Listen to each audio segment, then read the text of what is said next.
दोस्तों आप सभी का मैं अपने में द सक्सेस में नेट डेट पे स्वागत करता हूं। उम्मीद करता हूं कि आप सब बहुत अच्छे होंगे। जैसा कि आप जानते हैं, आज भारतीय राज्य व्यवस्था का दिन है, मतलब पीरियड है।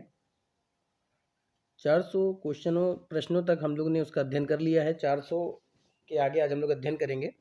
और यूपीपीएससी प्रीलिम्स 2023-24 के अंतर्गत हम लोग अध्ययन कर रहे हैं। जितना ज़्यादा आप प्रश्नों को हल करेंगे, जितना ज़्यादा आप प्रश्नों को लगाएंगे, उतना ज़्यादा आपके लिए निर्णायक सिद्ध होगा। आपकी सफलता पाना उतना आसान होगा। चलिए शुरू करते हैं। शुरू करने से पहले गुजारिश है कि इस वीडियो को ज़रा शेयर कर दें, लाइक कर दें। वीडियो आपको कैसी लगी कमेंट में ज़रूर बताएं। चलिए शुरू करते हैं। तो आपको बताना है कि निम्नलिखित में से कौन सही नहीं है। निर्वाचन अनुच्छेद 324, राजभाषा अनुच्छेद 343, आपात उपबंध अनुच्छेद 367, संविधान संशोधन 368। तो अगर कौन सही नहीं है कि हम बात करते हैं, तो देखिए निर्वाचन अनुच्छेद 324 में है, ये आपका सही है। राजभाषा अनुच्छेद 343 से 351 तक है, ये भी आपका सही है। संविधान संशोधन ये आपका 368 में है, लेकिन आपात उपबंध 367 में नहीं है। आपात उपबंध आपका पड़ता है 352 से 360। कितना पड़ता है? 352 से 360 पड़ता है। इसलिए आपका सी क्या हो जाएगा? गलत हो जाएगा। ये पूछा है तो आपका सी क्या हो जाएगा? आपका करेक्ट आंसर हो जाएगा। सी आपका क्या हो जाएगा? करेक्ट आंसर हो जाएगा। आगे चलते हैं। नागरिकों के लिए एक समान नागरिक संहिता के लिए निर्देशित अनुच्छेद है अनुच्छेद 44, अनुच्छेद 46, अनुच्छेद 55, अनुच्छेद 61। तो देखिए अनुच्छेद अगर हम 61 की बात करें तो ये राष्ट्रपति के महाभियोग से संबंधित है। बात समझ में आ रही है? चलिए बताइए अनुच्छेद 55 किससे संबंधित है? अनुच्छेद 46 तो अनुसूचित जाति अनुसूचित जनजातियों से संबंधित है, ठीक है, उनके मत कार्यों से संबंधित है। और अगर हम समान नागरिक संहिता की बात करें तो ये पड़ता है आपका अनुच्छेद 44 में। अनुच्छेद 44 में, तो ए आपका क्या हो जाएगा? करेक्ट आंसर हो। चलिए कमेंट बताइए अनुच्छेद 55 क्या बताता है। चलिए आगे चलते हैं। वित्त आयोग की चर्चा किस अनुच्छेद में की गई है? अनुच्छेद 280, अनुच्छेद 281, अनुच्छेद 268, अनुच्छेद 335। तो वित्त आयोग की जो चर्चा की गई है, वो वित्त आयोग की आपकी चर्चा की गई है अनुच्छेद 280 में। किसमें की गई है? अनुच्छेद 280 में आपके वित्त आयोग की चर्चा की गई है। बात समझ में आ रही है? वित्त आयोग की चर्चा किसमें की गई है? तो ये आपकी की गई है अनुच्छेद 280 में। अनुच्छेद 280 में, तो ए आपका क्या हो जाएगा? करेक्ट आंसर हो जाएगा। चलिए आगे चलते हैं। फटाफट शेयर करते रहिए। चलिए, राष्ट्रीय आपातकाल की घोषणा किस अनुच्छेद में की गई है? तो अनुच्छेद 338, अनुच्छेद 340, अनुच्छेद 352, अनुच्छेद 356। बताइए किसमें की गई है? तो देखिए अगर हम राष्ट्रीय आपातकाल की घोषणा की बात करते हैं तो ये तो अनुच्छेद 352 है। चलिए ठीक है, इसको हमने कर दिया अनुच्छेद 352, तो सी आपका तो करेक्ट आंसर हो जाएगा। ठीक है। अब 340 की अगर हम बात करें तो ये अनुसूचित जातियों, अनुसूचित जनजाति, पिछड़े वर्ग या अंगल भारतीयों के संबंध में विशेष उपबंध बताता है। 338 की अगर हम बात करते हैं तो ये भी आपका अनुसूचित जातियों से संबंधित है। 356 पे आते हैं। अच्छा, तो 356 आपका किस में आता है? आपका आपात उपबंध में आता है। ठीक है, लेकिन राष्ट्रीय आपातकाल की घोषणा अगर जो की जाती है तो वो आपके आता है अनुच्छेद 352 में आता है। इसलिए सी आपका क्या हो जाएगा? करेक्ट आंसर हो जाएगा। सॉरी, आगे चलते हैं। निम्नलिखित में से कौन सही है? वित्त आयोग अनुच्छेद 280, अखिल भारतीय सेवाएं अनुच्छेद 312, लोक सेवा आयोगों का कृत 320, अंतर्राष्ट्रीय परिषद के संबंध में उपबंध अनुच्छेद 263। तो देखिए वित्त आयोग की जो चर्चा की गई है अभी हमने पढ़ा 280, ये भी सही है आपका। अखिल भारतीय सेवाएं 312, ये भी सही है। लोक सेवा आयोगों के कृत ये 320 में दिया गया है, 320 में दिया गया है, तो ये भी आपका सही है। अंतर्राष्ट्रीय परिषद के संबंध में उपबंध अनुच्छेद 263, ये भी आपका सही है। तो क्या हो जाएगा? आपका सभी सही हो जाएगा। चलिए आगे चलते हैं। तो आपका डी क्या हो जाएगा? सभी सही हो जाएगा। तो डी आपका क्या हो जाएगा? करेक्ट आंसर हो जाएगा। चलिए आगे चलते हैं। निम्नलिखित में से कौन सा कथन सही नहीं है? विधायकों की अनुमति विधेयकों की अनुमति हो गई है। तो विधेयकों की अनुमति अनुच्छेद 200, दिल्ली के संबंध विशेष उपबंध अनुच्छेद 239 का राष्ट्रपति का महाभियोग 61। संपत्ति का अधिकार, तो देखिए संपत्ति का अधिकार, चलिए समझते हैं इसको, विधेयकों कर लीजिएगा। तो विधेयकों की अनुमति तो 200 है, सही है। दिल्ली के संबंध विशेष उपबंध 339 का सही है। राष्ट्रपति पर महाभियोग अनुच्छेद 61 ये भी सही है। लेकिन संपत्ति का जो अधिकार दिया गया है वो दिया गया है 300 के का में दिया गया है। किसमें दिया गया है? 300 के का में। इसलिए डी आपका क्या हो जाएगा? गलत हो जाएगा। इसलिए डी आंसर क्या हो जाएगा आपका? यहाँ करेक्ट हो जाएगा, क्योंकि नहीं पूछा है। तो डी आपका क्या हो जाएगा? करेक्ट आंसर हो जाएगा। आगे चलते हैं। निम्नलिखित में से कौन सा कथन सही है? राजभाषा अनुच्छेद 228, संघ और राज्यों के बीच संबंध अनुच्छेद 230, मूल कर्तव्य अनुच्छेद 51 का सरकारी समितियां 264। तो देखिए राजभाषा की अगर हम बात कर लेते हैं, ठीक है, चलिए अगर हम राजभाषा की बात करें तो राजभाषा किस में आएगी? आपकी 343 में आएगा। तो आपका राजभाषा तो गलत हो गया। संघ और राज्यों के बीच संबंध, संघ और राज्यों के बीच में संबंध आता है वो अनुच्छेद कितना? 263, ये भी गलत हो गया आपका। मूल कर्तव्य 51 का ये सही है आपका। तीसरा आपका क्या है? ये सही हो जाएगा। तो सी आपका क्या हो जाएगा? करेक्ट आंसर हो जाएगा। आगे चलते हैं। निम्नलिखित में से किन्हें अभिलेख न्यायालय माना जाता है? केवल उच्च न्यायालय को, केवल उच्चतम न्यायालय को, उच्च न्यायालय एवं उच्चतम न्यायालय को, या जनपद न्यायालय को? किसे अभिलेख न्यायालय माना जाता है ये आपको बताना है। किसे अभिलेख न्यायालय माना जाता है ये आपको बताना है। बताइए किसे अभिलेख न्यायालय माना जाता है?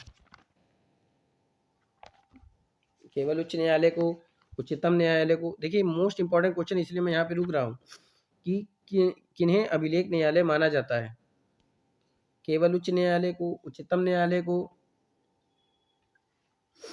उच्च न्यायालय एवं उच्चतम न्यायालय को? बताइए।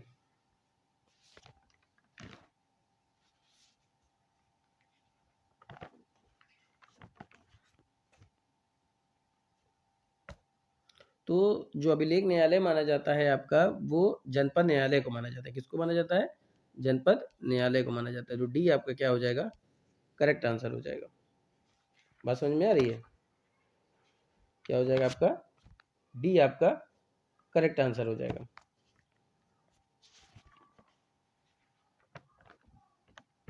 चलिए आगे चलते हैं।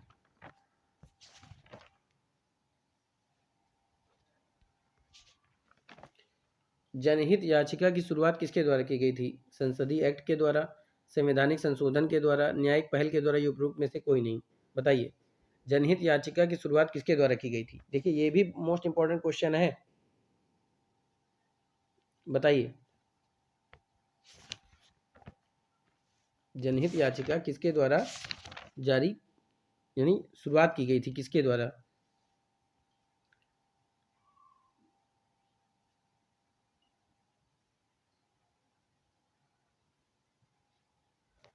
बताइए जनहित याचिका की शुरुआत किसके द्वारा की गई थी?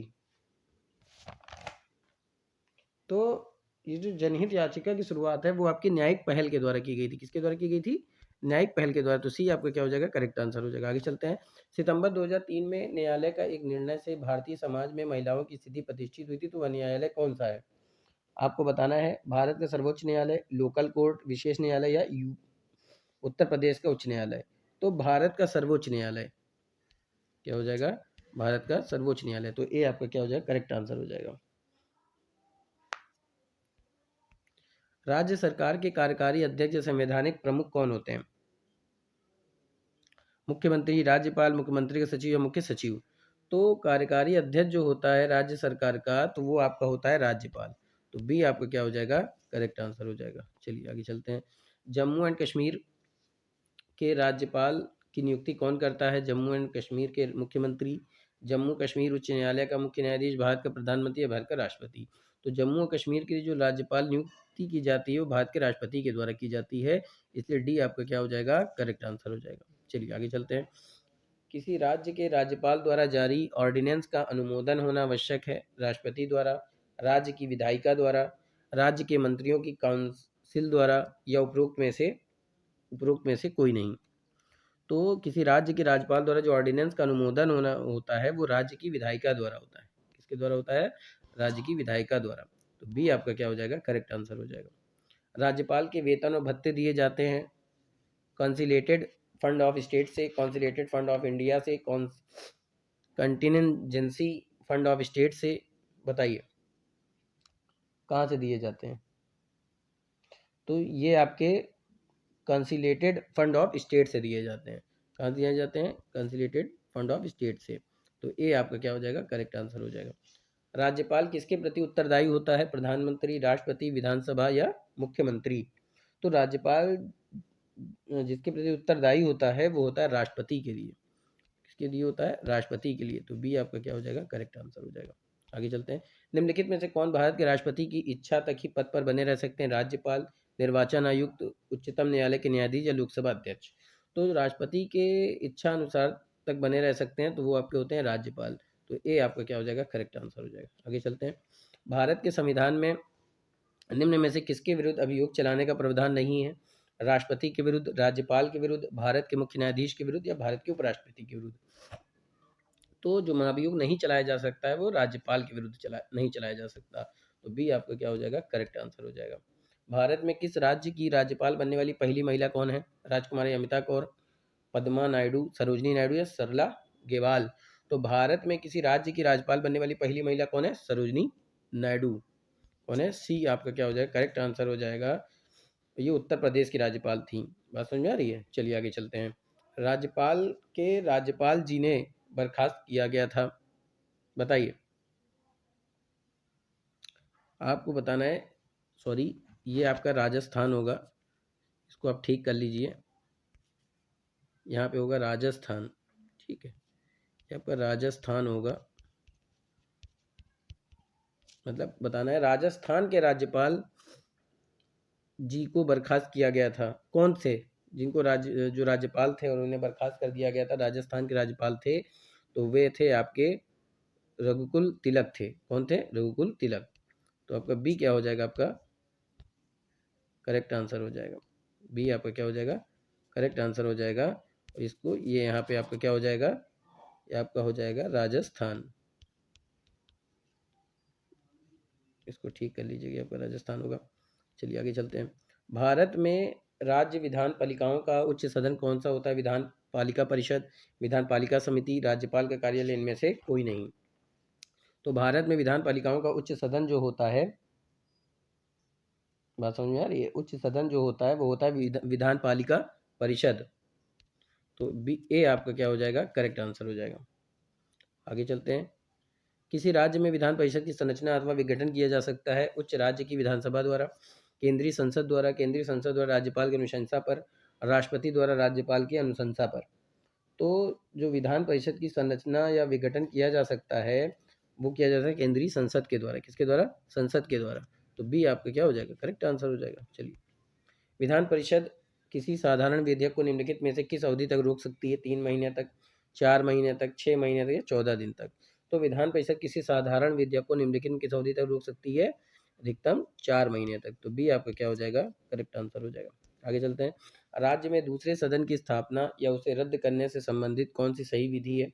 लोकसभा द्वारा साधारण बहुमत से पारित प्रस्ताव, संबंधित राज्य की विधानसभा द्वारा पूर्ण बहुमत से पारित प्रस्ताव, संबंधित राज्य की विधानसभा द्वारा साधारण बहुमत से पारित प्रस्ताव और पारित विधि द्वारा, या लोकसभा द्वारा पूर्ण बहुमत से पारित प्रस्ताव।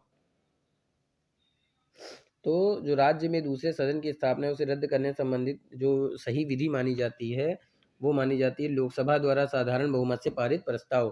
तो लोकसभा द्वारा साधारण बहुमत से प्रस्ताव कहाँ है? ए पे। तो ए आपका क्या हो जाएगा? करेक्ट आंसर हो जाएगा। तो दोस्तों ये था आज का शानदार प्रश्नों की श्रृंखला। उम्मीद करता हूँ कि आपको पसंद आया होगा। फटाफट से कमेंट करके बताएं आपको वीडियो कैसी लगी। फिर मिलेंगे नए प्रश्नों के साथ, तब तक के लिए जय Hind, wish you all the best.